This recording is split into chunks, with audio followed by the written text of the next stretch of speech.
Hey, I'm JR and I'm here today with the Yamaha Aventage line of home theater receivers. We're going to talk about the whole line, everything from the RXA 680 to the top of the line RXA 3080. And I'm going to give you all the details on what's different about each model. But first, let's talk about the common features they all have. Of course, things you would expect. A phono input for your record player.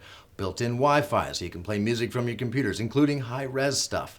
Bluetooth, AirPlay, Yamaha Music Cast, which is their pretty robust multi-room music system built right into the receivers. Also some Yamaha specials, things like the Yamaha's Y-Pow, which allows you to optimize your room. There's a microphone and you can have the system measure your room acoustically and make it sound perfect.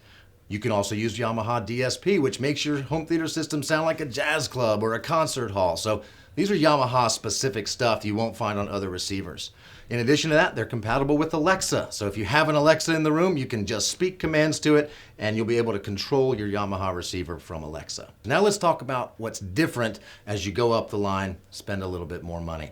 Starting off with the RXA 680, it's already a 7.2 channel receiver. So 7 channels of power, 80 watts each, and you can hook up 2 subwoofers with it. There's 4 HDMI ins and 1 out. And there's a Zone B. So if you wanted to hook up a pair of speakers in another area of your home and play the same thing that's playing in the first zone, you can do that. As you move up to the RXA 780, you're going to get a little bit more power, about 95 watts instead of 80, so you can drive even bigger speakers. You'll have an extra HDMI output and an input, so you can hook up more stuff and maybe even hook up 2 TVs if you wanted to. There's also a true second zone output, which means you can play different things in zone 2 than you might be playing on your main zone.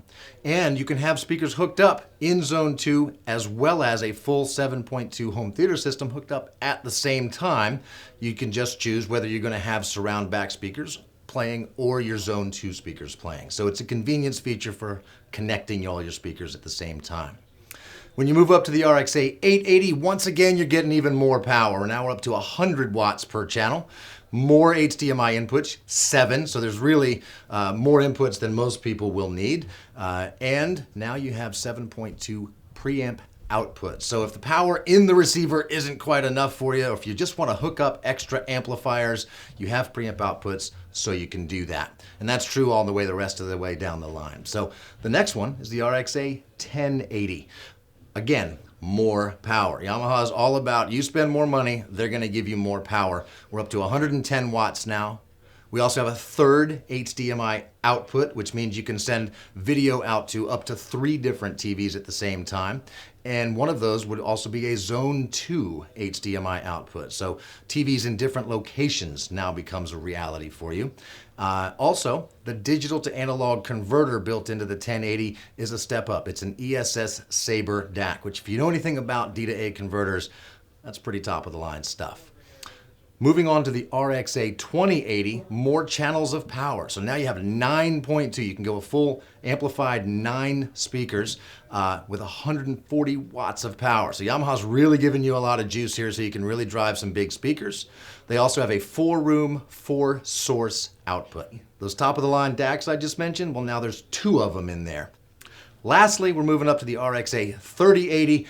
Once again, more power. You're noticing a theme here, right? It's 150 watts, 9 channels for your speakers. You can still hook up 2 subwoofers, and they've upgraded the DAC to the ESS SABRE Premier Pro. So the DACs get even better. And lastly, one other kind of cool thing is if you wanted to hook up amplifiers and use balanced connections, using an XLR connection, you can do that for your front, left, and right speakers. It has XLR inputs for a high-res source with a balanced output, and XLR outputs if you wanted to go to a really powerful amp for your front, left, and right speakers. That's it. That's a great line of home theater receivers, Aventage from Yamaha. We're pretty impressed, as always, with Yamaha gear. If you have any questions about these receivers or anything else, give us a call. Advisors are ready to help you either on the phones or via chat or send us an email. Thank you so much.